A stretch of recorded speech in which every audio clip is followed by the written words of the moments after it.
বলা যায় গুজরাটের এক টুকরো অংশ কিছুদিনের জন্য চলে এসেছে ধাদিকাতে। মানে হ্যাঁ, নীলকণ্ঠ ধামের আদলে তৈরি করা সেই বিখ্যাত পুজো প্যান্ডেলের কথাই বলছি।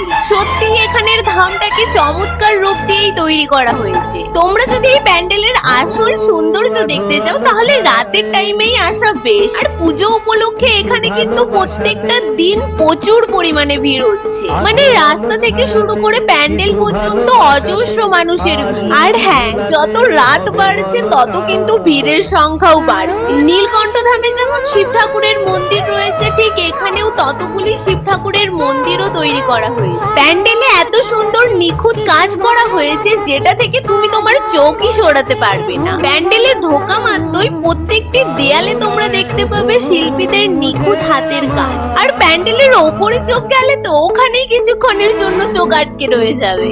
আর রইলো মায়ের প্রতিমা, এই রূপের কথা তোমরা নিজের চোখে গিয়েই দেখে এসো। প্যান্ডেলের পাশাপাশি মাঠ জুড়ে কিন্তু বিশাল বড়ভাবে এখানে মেলাও বসেছে। হ্যাঁ জানি ভিডিওগুলো দিতে একটু দেরি হচ্ছে, তাও একটু ম্যানেজ করে নাও। বুঝতেই তো পারছো আমাকেও তো একটু প্যান্ডেল ঘুরতে হবে নাকি। আর তোমরা কে কে এই প্যান্ডেলটা দেখতে গিয়েছিলে বা যাবে সেটা একটু জানাও তো কমেন্টে।